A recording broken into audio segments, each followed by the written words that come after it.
আসসালামু আলাইকুম। আজকে আমাদের গন্তব্য হচ্ছে ঢাকা টু সিঙ্গাপুর।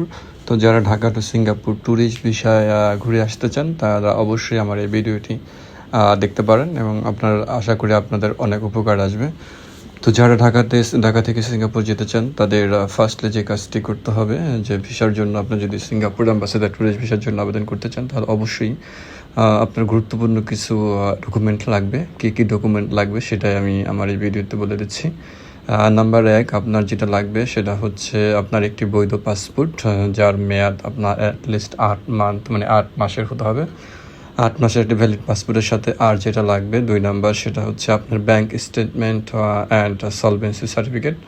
এবং ব্যাংক স্টেটমেন্ট সলভেন্সি সার্টিফিকেটের সাথে আপনার যেটা প্রয়োজন আপনার at least 2 lakh starting balance 2 lakh টাকা।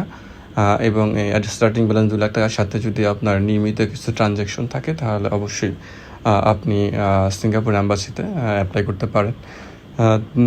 3 নম্বর যে বিষয়টি আপনার সিঙ্গাপুর এম্বাসিতে ভিসার জন্য লাগবে সেটা হচ্ছে আপনি যদি বিজনেস পারসন হন তাহলে অবশ্যই আপনার ট্রেড লাইসেন্সের কপি লাগবে, সাথে ট্রেড লাইসেন্সের ইংলিশ কপি নোটারি করা লাগবে।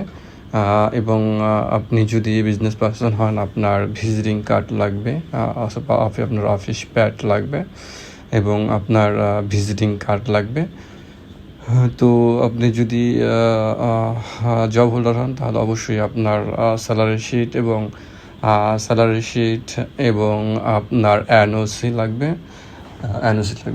তো যারা সিঙ্গাপুরে ভিজিট ভিসা আবেদন করতে চান তারা অবশ্যই এই পেপারসগুলো রেডি করে অবশ্যই আপনারা সিঙ্গাপুর অ্যাম্বাসিতে অ্যাপ্লিকেশন করতে পারেন। তো সিঙ্গাপুর অ্যাম্বাসিতে অ্যাপ্লিকেশন আপনার পেপার যদি 100% ওকে হয় তাহলে ভিসা পাওয়াটা খুবই ইজি।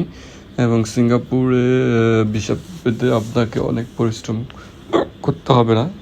আরেকটা কথা বলে রাখা ভালো, আপনি যদি সিঙ্গাপুরে ভিসার জন্য আবেদন করতে চান তাহলে অবশ্যই আপনি যদি 1টা বা 2টা দেশ ঘোরা থাকে তাহলে আপনার 100 ভিসা হয়ে যাবে। আর যদি ফ্রেশ পাসপোর্ট হয় তাহলে ফ্রেশ পাসপোর্টে খুব চান্স কম থাকে, 1 বা 2টা দেশ ঘোরা থাকলে 100 হয়। তো আমরা সিঙ্গাপুর এয়ারপোর্টে চলে এসেছি আলহামদুলিল্লাহ। সকল প্রকার ইমিগ্রেশন ঝামেলা শেষ করে আমরা সিঙ্গাপুর এয়ারপোর্টে চলে এসেছি। আর এটা হচ্ছে সিঙ্গাপুর এয়ারপোর্টের সবচেয়ে আকর্ষণীয় স্থান, যেটাকে বলা হয় Jewel. Hello everyone, this is Changi in Singapore. Now we are coming to Singapore. This is the best airport in the world, it's Changi Airport. At this time I complete my immigration. Then I visit Changi Airport and take some photos. Then goes to outside. আসলে আপনারা যারা Singapore আসতেন তারা অনেকটা ভয় থাকেন ইমিগ্রেশনের ব্যাপারে, যে ইমিগ্রেশনে কী কোশ্চেন করবে, কী জানতে চাবে, কী অ্যান্সার করবো, এরকম বিষয় নিয়ে আসলে বলে রাখা ভালো। আসলে সিঙ্গাপুর অ্যাম্বাসিতে আসলে তেমন কোনো কোশ্চেনই করে না, আপনাকে শুধু পাসপোর্টটা স্ক্রিনিং করতে হয় সিঙ্গাপুর অ্যাম্বাসিতে। এবং আপনার যদি স্ক্রিনিং ভাগ্য ভালো থাকে, ম্যাচিং হয়ে যায়, আপনি এক চান্সেই ঢুকে যাবেন। আর যদি স্ক্রিনিং না হয় তাহলে আপনাকে হয়তো একটা কাউন্টারে ডেকে নিয়ে কিছু কোশ্চেনের মুখোমুখি হতে হবে।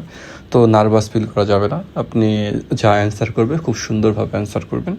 আর নর্মালি এই কোশ্চেনগুলো হয়ে থাকে কী উদ্দেশ্যে আপনি ভ্রমণ করছেন, কতদিন থাকবেন, কোন হোটেলে থাকবেন, এই বিষয়ে কিছু কোশ্চেন করা থাকে। তো এগুলো যদি আপনি জেনে শুনে কনফিডেন্সলি অ্যান্সার করেন তো সিঙ্গাপুরে ইমিগ্রেশনে ঝামেলা হওয়ার কোনো বিষয় নেই। তো যারা চিন্তা করছেন সিঙ্গাপুরে ভিজিট ভিসা আসবেন তারা অবশ্যই এই প্রয়োজনীয় ডকুমেন্টগুলো রেডি করে এবং একটা ভালো ব্যাংক স্টেটমেন্ট রেডি করে অবশ্যই ভিসার জন্য আবেদন করবেন, তাহলে অবশ্যই আপনারা ভিসা পেয়ে যাবেন। তো আমরা দেখতে দেখতে আলহামদুলিল্লাহ সিঙ্গাপুরে চলে এসেছি।